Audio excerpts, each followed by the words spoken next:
안녕하십니까, 정도원입니다. 세상에 없어서는 안 되는 꼭 필요한 것들이 많이 있습니다. 신호등이나 등대가 그 주인공이고요. 또 음식을 만드는 데 있어서 꼭 필요한 소금도 그 중에 하나일 텐데요.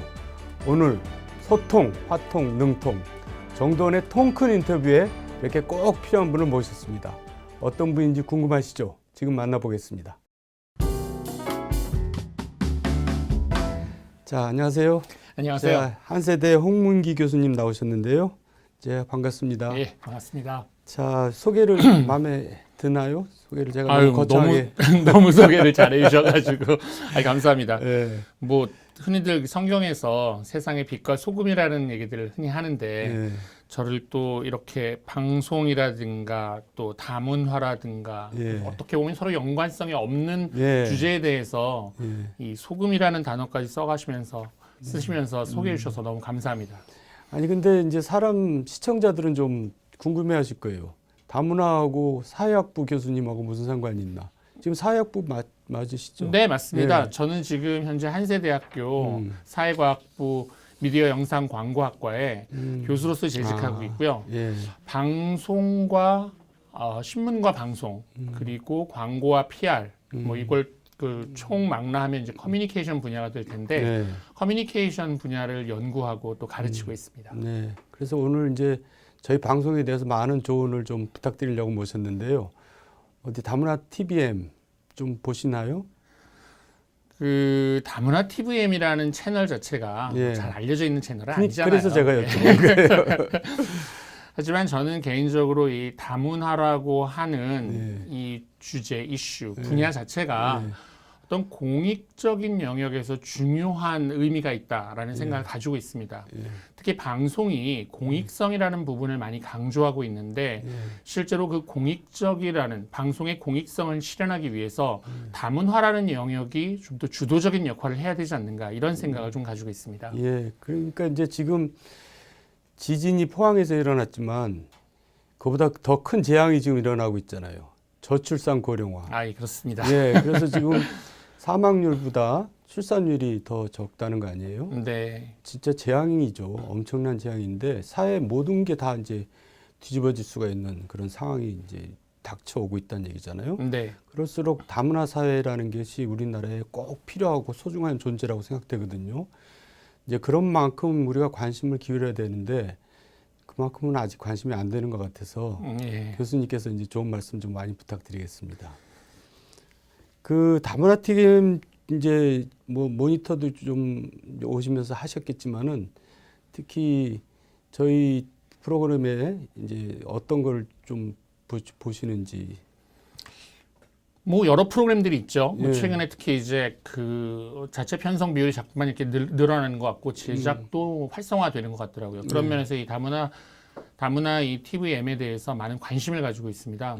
그 중에서도 전문가에 대한 인터뷰라든가 아니면 또 다문화인들이 실제로 그 등장해서 정도원 의원님하고 직접 얘기하는 그 바로 이 통큰 인터뷰. 네. 가장 주목해서 보는 프로그램이고요. 네. 그리고 이 프로그램이 같은데. 저는요 앞으로 네. 이 프로그램이 네. 이 다문화 TVM의 그 명줄을 주고 있지 않은가 이런 생각도 좀 해봤습니다. 왜냐하면 다문화 TVM이라는 프로그램 자체에 대해서 인지도도 낮고 시청률도 낮은 상황인데 그나마 정두원 전 의원님께서 계셔가지고 네. 뭐 주목도도 높고 예. 또 그리고 이걸 기회로 해서 시청률도 높아지기를 네. 기대해 봅니다. 아유, 감사드리고요. 어깨가 무겁습니다. 근데 저는 개인적으로 이제 제가 이제 은퇴할 나이가 이제 점점 돼 가고 있거든요. 아직도 그래서 젊으신데요. 은퇴한다면 뭘 할까 이제 고민도 많이 해봤는데 아무래도 이제 나이도 많이 들면 힘도 빠지니까 이제 카운셀러 같은 걸 좀 해야겠다. 예, 그래서 제가 이제 카운슬링 공부를 하고 있는데 그 영역도 많더라고요. 그래서 심리 상담도 해보고 또 뭐 요새 분노 조절 장애자들 많고 아이들 그래서 그런 것도 하는데 다문화 쪽의 상담도 한번 공부를 해봐야겠다 생각이 들어서 제가 기꺼이 이제 다문화 TV에 참여하게 됐거든요. 그러면 사실 제가 공부를 많이 하고 있습니다. 예. 얘기를 들으면서 제가 뭐 뭘 알겠어요. 그래서 오늘도 이제 많은 저 공부가 됐으면 좋겠는데 우리 다문화 TVM에 대해서 아주 그냥 개략적으로 한번 평가를 해주신다면 현재 부족한 게 많지만은 어떻게 평가를 하겠어요? 그 다문화 TVM이라고 하는 이 채널은 뭐 기본적으로 다문화라고 하는 새로운 영역을 개척한다는 측면에서는 큰 의미가 있다라고 저는 생각합니다. 그리고 그 오늘날 다양한 문화가 어우러져 한 사회 공동체를 형성하고 그 과정에서 그 구성원들이 서로 화합하고 조화를 이루는 일들은요. 이제 당연한 일이 됐습니다. 당연한 일이죠. 선진국일수록. 그렇죠. 네. 그리고 특히 커뮤니케이션 기술의 발달로 인해서 미디어가 디지털화되면서 메시지의 전송이라든가 교환이라든가 이런 것들이 아주 보편화되면서 지리적 격리성을 이유로 해서 문화가 달라진다라든가 지리적 격리성으로 인해서 서로 다른 문화이기 때문에 우리는 서로 만날 일이 없어. 서로 다른 사이야 라고 말하는 거는 이제는 바보 같은 얘기가 돼버렸습니다. 그렇죠. 예. 그런 상황에서 우리나라는 특히 단일민족 국가인 것을 강조했었는데 최근에는 이제 그게 어떤 이유가 됐든지 간에 뭐 그것이 결혼을 이유가 됐든지 노동력이 이유가 됐든지 다양한 문화형을 가지고 서로 다른 언어를 사용하는 사람들이 우리나라에 와서 살게 됐다는 겁니다. 그러면 우리나라가 해야 될 일은 우리나라가 하나의 국가로서 사회 공동체를 형성하고 그렇게 형성되어 있는 공동체를 기반으로 해서 우리가 살고 있는 이 세상을 우리가 살고 있는 이 사회를 좀 더 발전시키기 위해서 노력해야 될 부분은 달라진 다문화 환경을 어떻게 받아들일 것인가. 그렇죠. 특히 정치, 경제, 사회, 문화적인 측면에서 이러한 현상들을 어떻게 받아들일 것이냐. 그리고 이것과 관련되어 있는 사회 구성원들이 어떻게 조화롭게 서로 화합하면서 살아갈 수 있을 것인가. 이런 문제를 고민할 필요가 있다는 겁니다.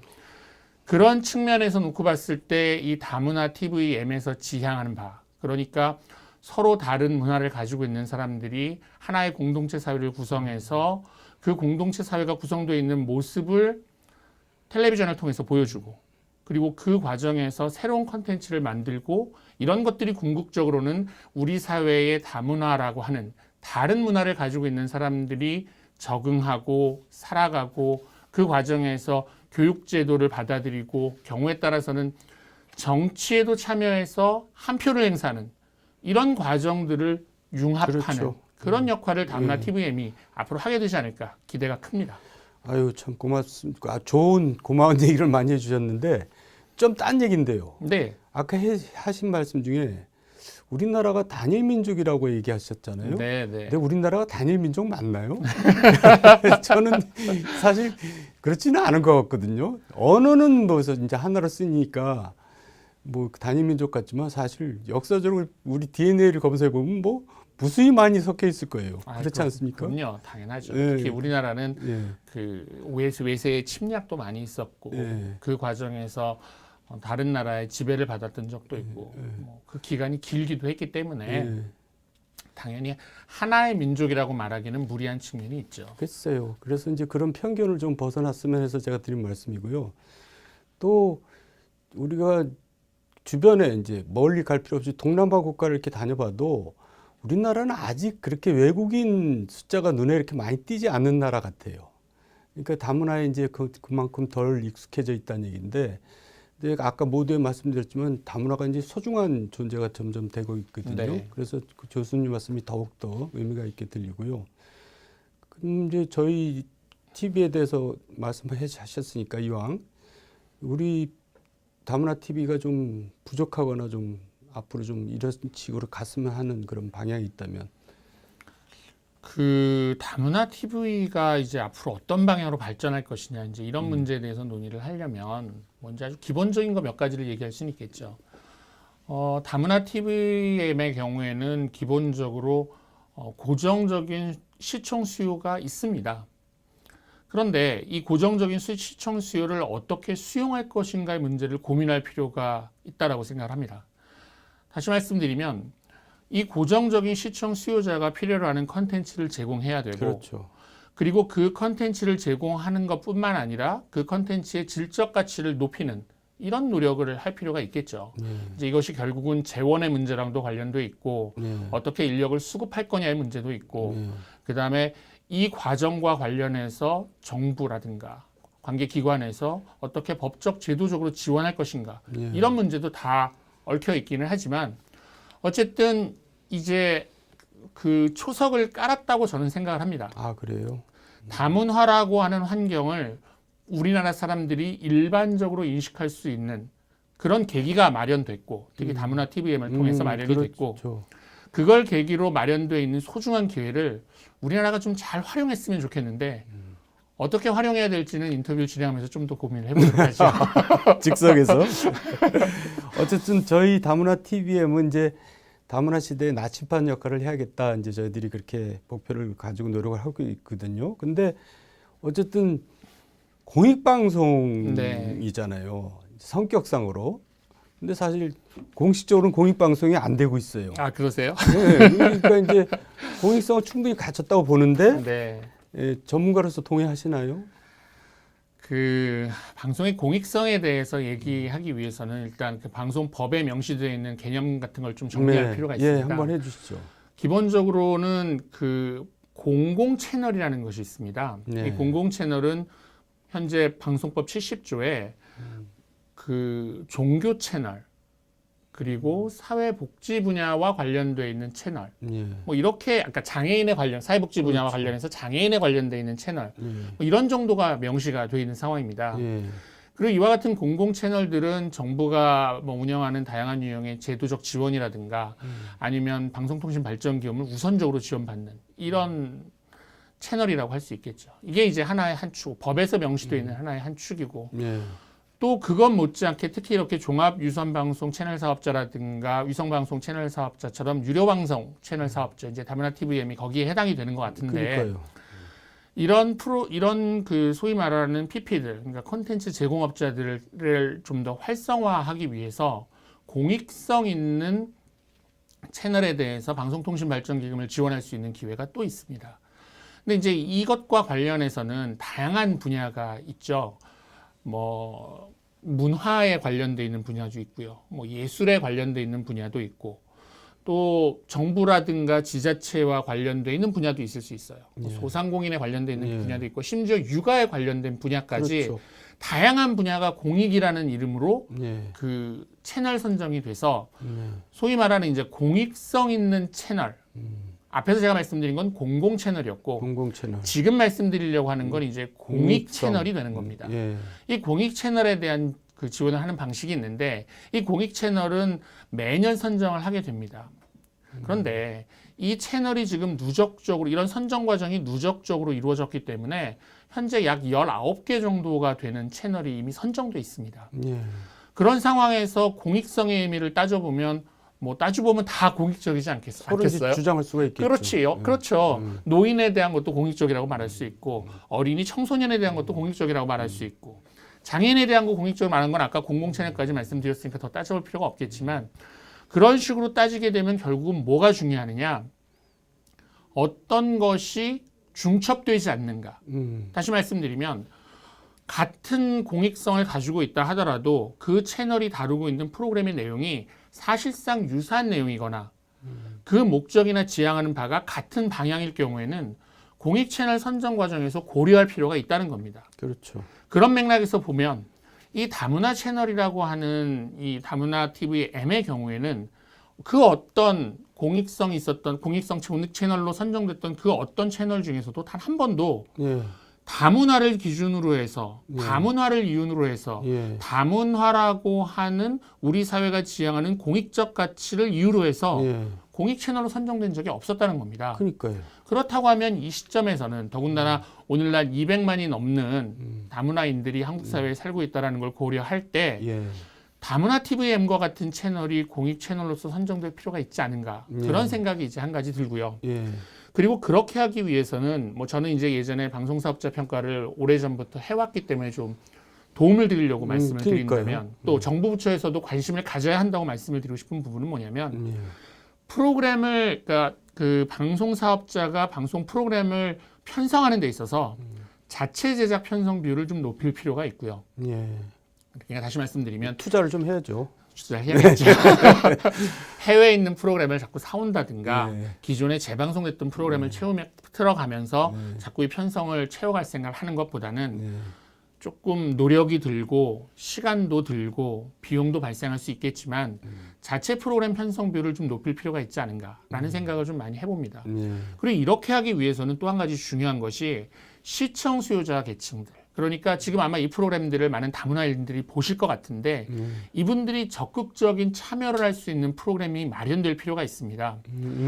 사실상 그 공익 채널, 제가 과거에 공익 채널 심사도 해본 경험이 있긴 한데 공익 채널 심사하는 과정에서 중요한 기준으로 제한되는 것이 하나는 좀 전에 말씀드렸던 자체 프로그램 편성 비율, 그렇죠. 또 한 가지는 시청자 참여 프로그램의 확대, 이런 부분이 있습니다. 근데 이런 부분들이 현재 다문화 TVM에서 나타나지 않고 있는 걸 볼 때 공익 채널로 선정되기를 원한다면 또 그것이 우리 사회의 어떤 다문화가 가지고 있는 사회적 가치를 좀 더 제고하고 발전적인 방향으로 이끌기 위해서는 다문화 TVM 자체도 자체적으로 그런 노력을 좀 기울여야 되지 않을까 생각하게 됩니다. 아주 뼈아픈 지적을 해주셨는데 아주 정확한 이제 지적으로 들립니다. 제 귀에도.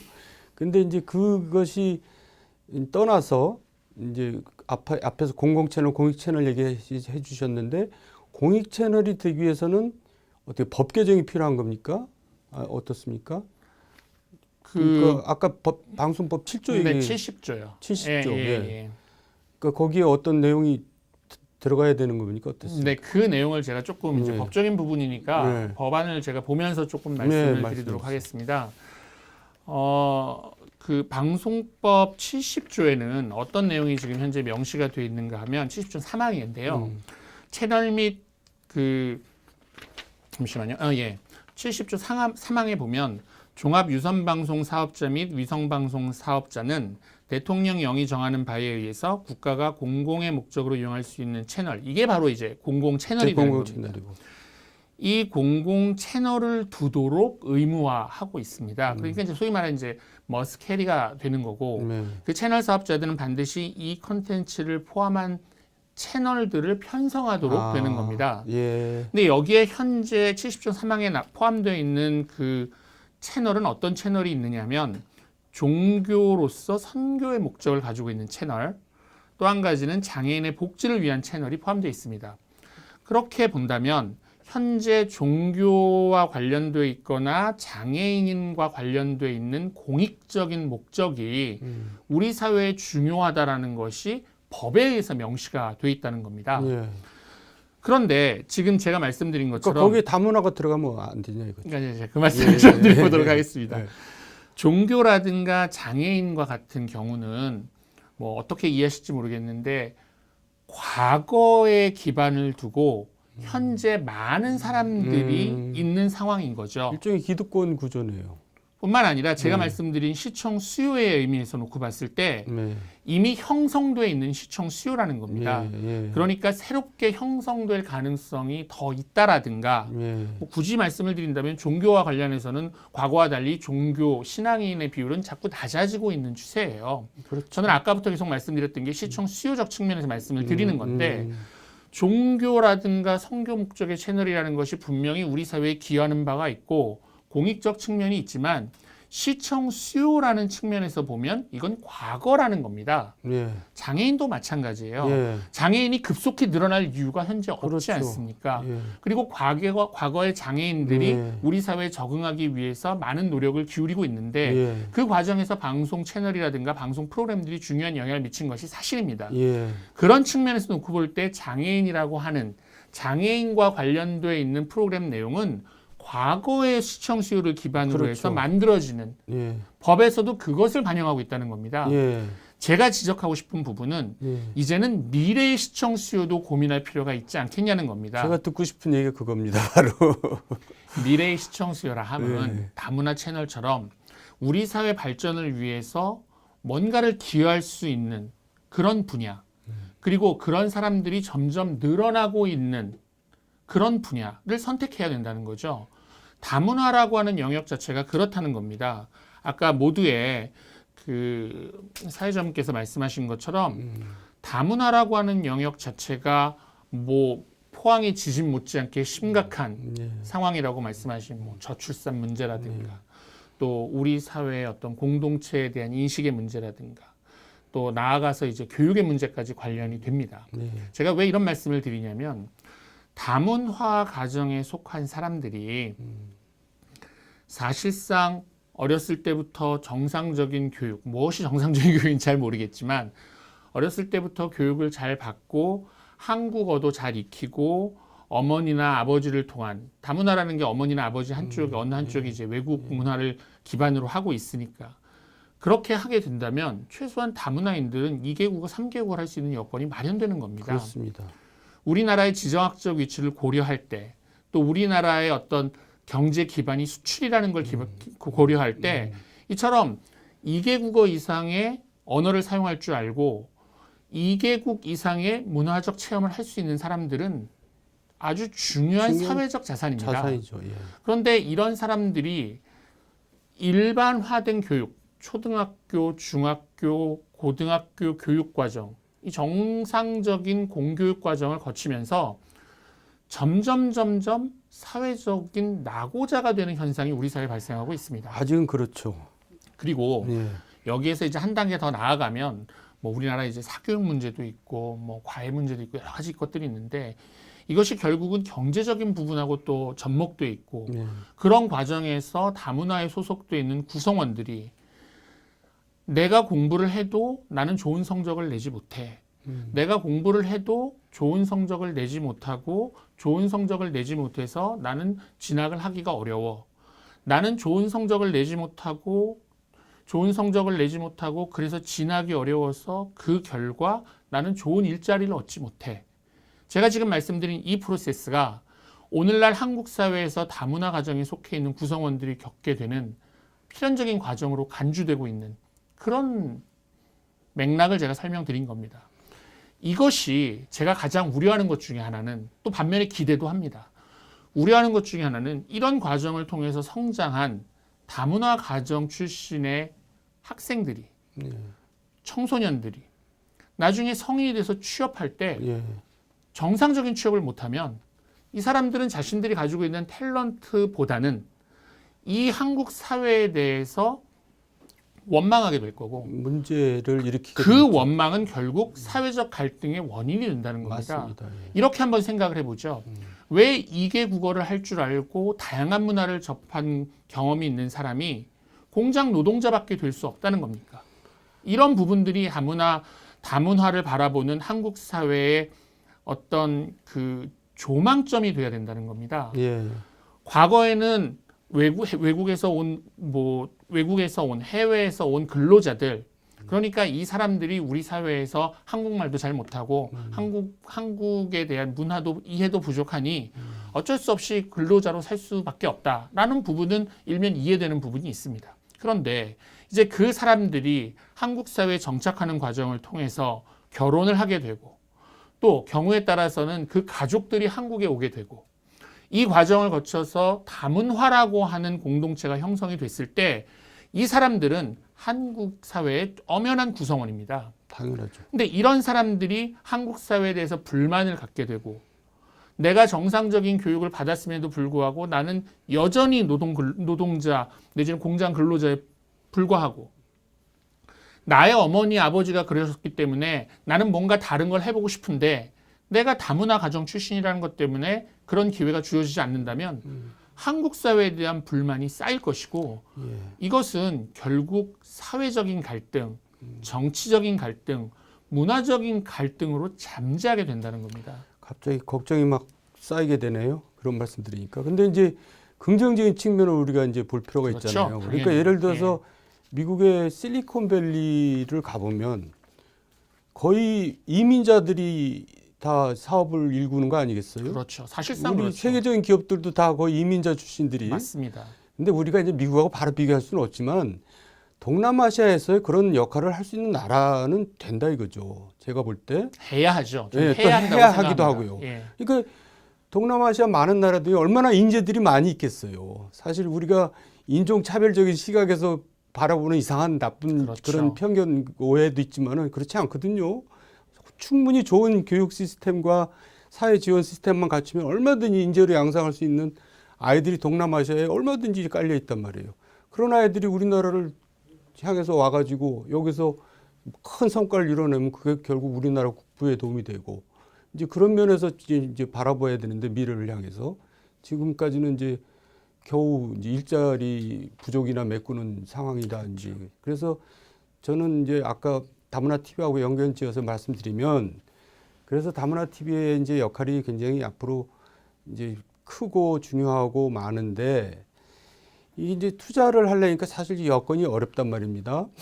그래서 이제 이게 그 닭이 먼저냐 달걀이 먼저냐 이제 이런 얘기가 될 수 있지만은 먼저 이거를 공익 채널로 또 공공 채널로까지는 아니더라도 이제 여러 가지 인정을 해줘서 이제 지원을 많이 좀 받아야지 여러 가지 활동도 하고 사업도 하고 그래서 이제 그게 결국 뭐라 그럴까 사회에 기여하는 공기능을 발휘하지 않을까 그런 생각에서 저희 TV에 대해서 좀 관심을 가져주십사 말씀드리는 겁니다. 예, 그렇게 하도록 하겠습니다. 예.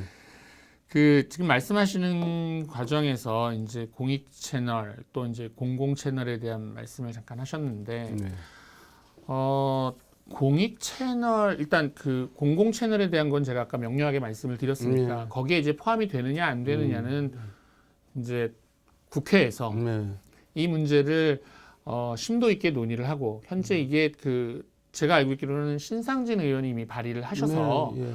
이것이 현재 이 법안이 발의가 돼 있는 상태고 그러니까 다문화 채널을 다문화를 주제로 하는 이 채널 사업자를 공공 채널 사업자에 포함시키는 걸로 공공 채널에 포함시키는 논의가 지금 국회에서 진행 중인 걸로 알고 있습니다.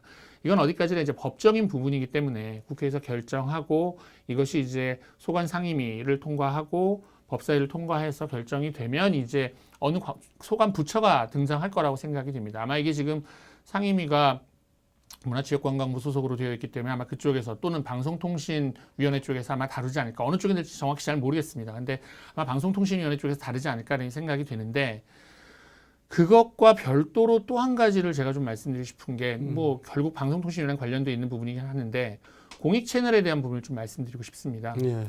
공익 채널은요. 아까 앞에서 잠깐 말씀드린 것처럼 이름을 붙이기에 따라서 모든 게 다 공익이 될 수 있습니다. 예. 그러니까 정말 많은 공익 채널이 등장하고 있고 또 다양한 공익 채널들이 그 공익 채널로서 인정받기 위해서 매년 심사를 받고 있습니다. 그런데 이런 현상들은 결국 공익이라고 하는 것을 왜곡할 가능성이 있습니다. 그렇죠. 우리 사회가 지향하는 바가 뭔지 그리고 우리 사회가 앞으로 발전하기 위해서는 무엇을 해야 하는지 이런 부분들에 대한 고민을 하게 되면 공익의 범위가 이제 한정이 되겠죠. 그리고 이미 다양한 유형의 공익 채널들이 등장해 있습니다. 뭐 소상공인에 대한 것도 있고요. 그 다음에 뭐 육아에 대한 것도 있고, 그 다음에 뭐 무슨 그 시민사회단체에 대한 것도 있고, 심지어 여론 채널도 있습니다. 그런데 잘 생각해 보시면 지금 제가 말씀드렸던 채널 중에서도 몇 개가 유사하다는 느낌을 받으실 그렇죠. 거예요. 예. 그리고 이 특정 채널을 지금 제가 지적은 했지만 이 채널과 관련되어 있는 시청 수요가 있는가를 생각해 보시면 육아 채널 글쎄요 얼마나 많은 분들이 이미 많은 뭐 애니메이션 채널도 있고 육아 채널 뭐 전문적인 육아 채널도 있고 더군다나 요새는 MCN이라고 해서 멀티 채널 MCN이라고 해서 동영상을 기반으로 한 그 1인 미디어도 확대돼 있고 특히 그런 분야가 육아에 많이 편중되어 있는 현상이 나타나고 있죠. 아까 제가 말씀드렸던 소상공인이라고 하면 그럼 누구는 소상공인이고 누구는 중상공인이고 누구는 대상공인일까요? 이거는 기본적으로 경제 시스템에 대한 이해를 필요로 하는 채널이고 또 그리고 각각의 그 소상공인이라고 하면 이제 자영업자들을 중심으로 한 채널 제가 그 프로그램들 많이 봤고요. 그 프로그램들이 어떻게 운영되는지도 제가 잘 이해하고 있습니다. 그런데 거기서 다루는 프로그램 내용들이라든가 아까 제가 말씀드렸던 시민 채널이라고 해서 다루는 내용이라든가 심지어 여론 채널이라고 하는 곳에서 다루고 있는 내용이 다 유사합니다. 이렇게 유사한데 이 유사한 것들이 전부 다 공익성을 지향하고 있는 게 맞다는 거죠. 소상공인을 위한 것도 공익인지 공익이고요. 그렇죠. 여론을 수렴하는 과정도 공익이에요. 예. 그리고 좀 전에 말씀드렸던 시민사회단체를 중심으로 한 채널도 공익인데 이 채널들을 실제로 한 군데 모아놓고 프로그램을 보면 같은 내용이라는 겁니다. 다루는 주제도 비슷하고 이슈의 포인트도 같고 예. 그리고 심지어 여기에 대한 시청 소구 대상도 거의 비슷하다는 겁니다. 이런 식의 공익 채널 편성은 좀 지양할 필요가 있지 않은가. 근데 어떻게 해서 그렇게 됐죠? 그러니까 뭐 그 다양한 이해관계자들이 있지 않을까요? 거기에 논란의 여지가 있기는 하는데 예. 그 사실 이와 같은 공익성을 가장 지향하는 쪽은 어느 쪽이냐면 정부 부처예요. 또 경우에 따라서는 사단법인이라든가 재단이 있을 수도 있습니다. 그런 쪽에서 자신들이 전달하고자 하는 메시지를 좀 더 구체적이고 실질적인 수준에서 전달하고자 채널 사업을 하게 되는데 그와 같은 그 방향성이라든가 맥락이 이제 점점 유사해지고 어떤 면에서는 좀 획일화되는 현상이 나타나는 거죠.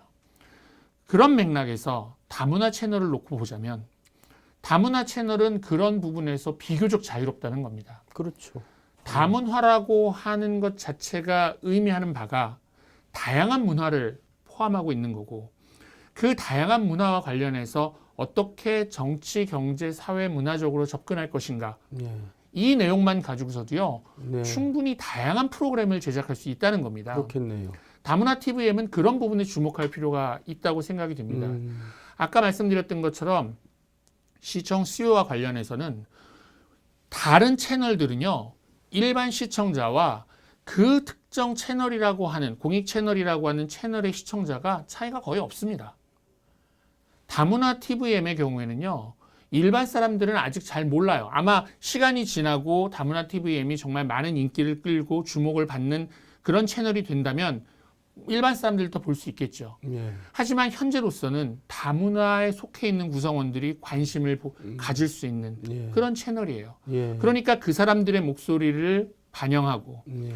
그 사람들이 어떻게 법과 제도적 측면에서 소외되어 있는지를 구체적으로 지적하고 이와 같은 부분을 개선하기 위해서 각 정부 부처가 어떤 노력을 해야 되는지 우리 사회의 구성원으로서 정상적으로 참여하고 그것을 기반으로 해서 시너지 효과를 내며 그 시너지 효과가 궁극적으로는 우리 사회 발전에 어떤 토양이 될 수 있는지 이런 부분들이 다문화 TVM이 앞장서서 보여주고 설명하고 알릴 필요가 있지 않은가 이런 생각을 해봅니다. 네, 아주 여러 가지로 좋은 말씀 정리를 잘 해주셨는데 저는 이제 이런 생각을 한번 해봐요.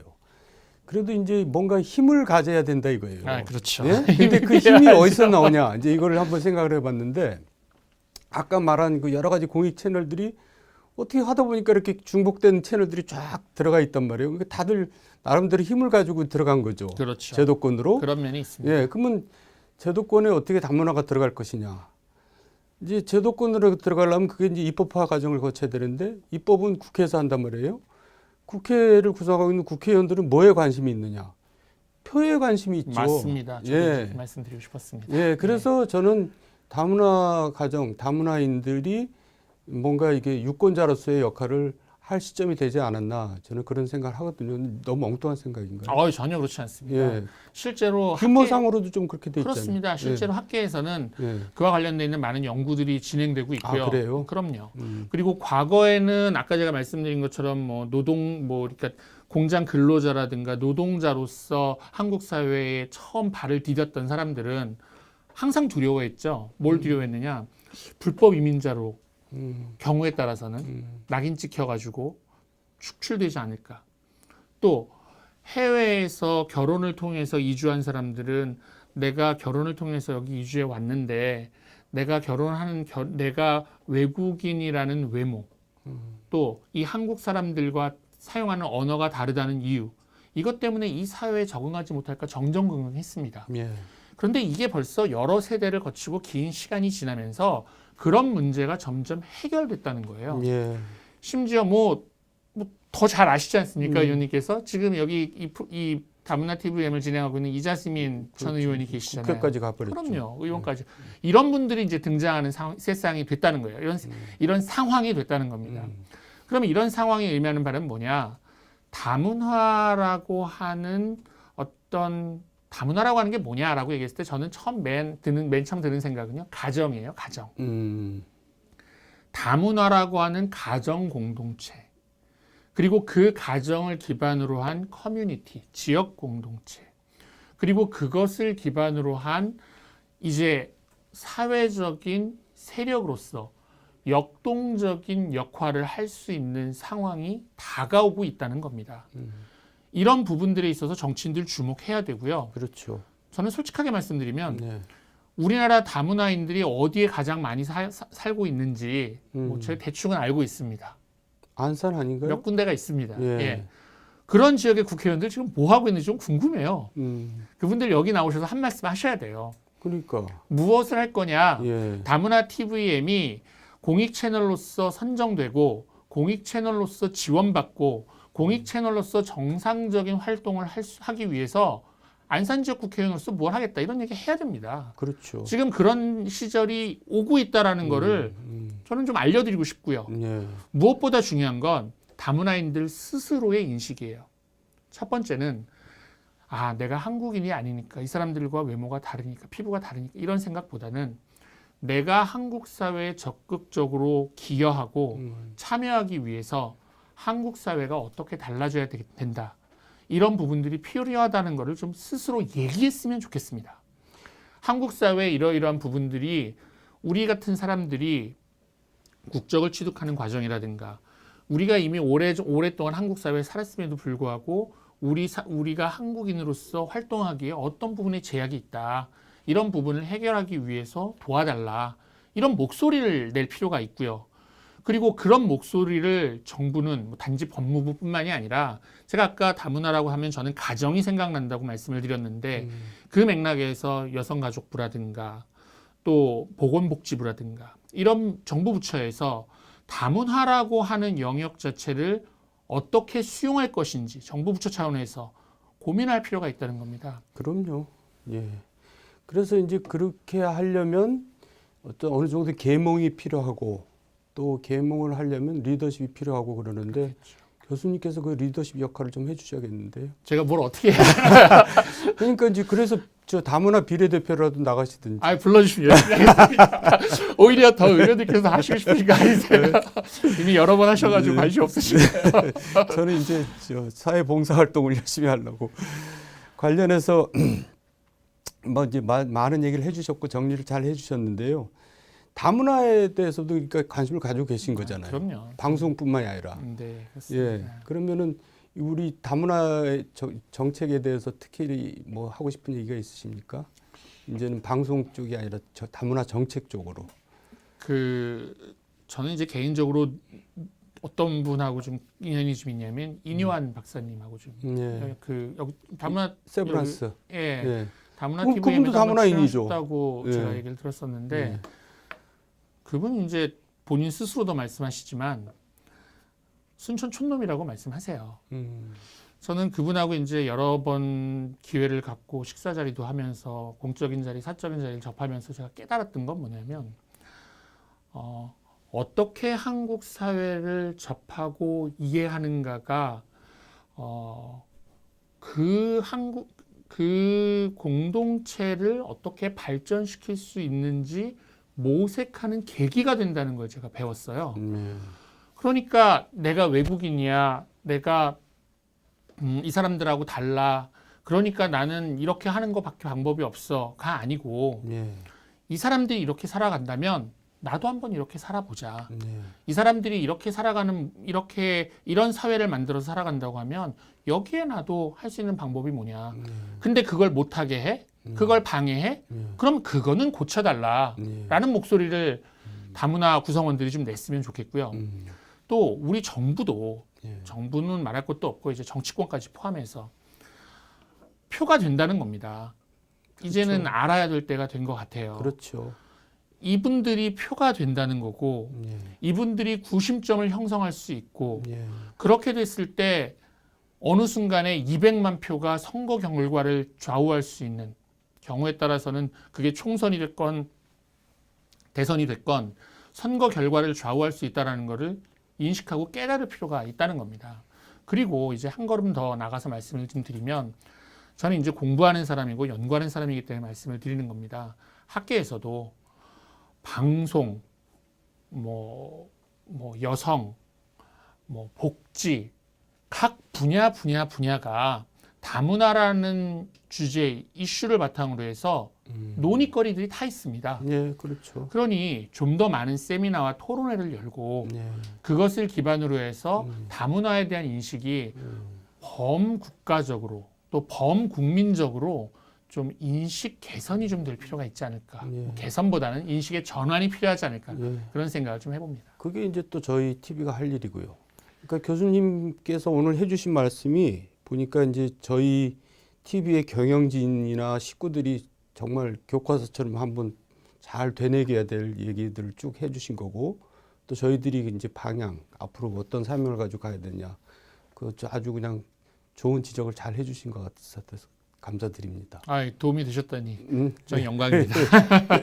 그러면 이제 오늘 통큰 인터뷰에 출연하시는 모든 분들께 공통적으로 드리는 질문이 있어요.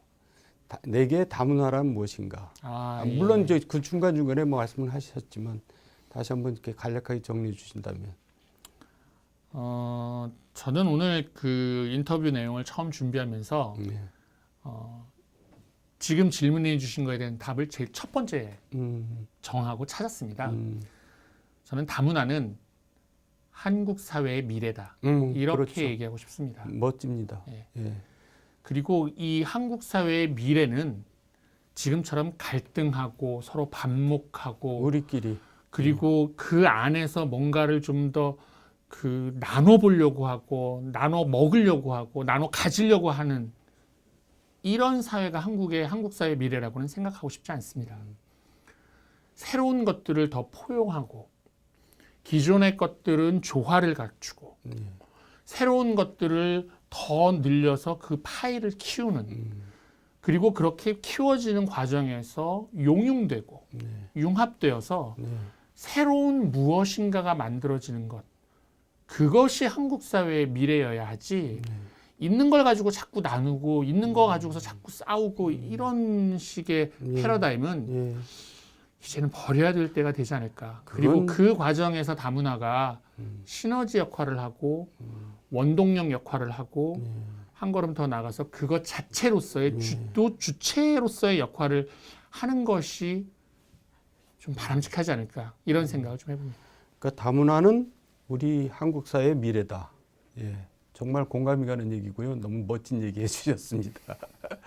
그리고 감사합니다. 지적해 주신 얘기들을 우리 정치권에 적용을 해보면 정말 딱 맞는 것 같아요. 우리끼리 그냥 맨날 여기서 아우당 다우당 싸울 일이 아니죠. 네, 하여간 마지막으로 이제 우리 다문화 프로에 많이 관심 가져주시고 또 여러 가지 조언이 있으면 또 간접적으로라도 이렇게 들려주시기 바랍니다. 네, 그렇게 하도록 하겠습니다. 네, 오늘 좋은 자리에 불러주셔서 감사합니다. 네, 감사합니다. 감사합니다. 예, 오늘 홍문기 교수님과 다문화 TVM에 나아갈 방향에 대해서 심도 깊은 대화를 나눠봤는데요. 한 가지 분명한 것은 저희는 다문화 가족들을 위해 존재한다는 사실입니다. 다문화 가족들이 잘 정착해서 이 땅에서 행복을 누릴 수 있도록 노력하는 저희가 될 것을 약속드리면서 소통, 화통, 융통, 정두원의 통큰 인터뷰 여기서 인사드리겠습니다. 저희는 다음 주에서 다시 통하도록 하겠습니다. 감사합니다.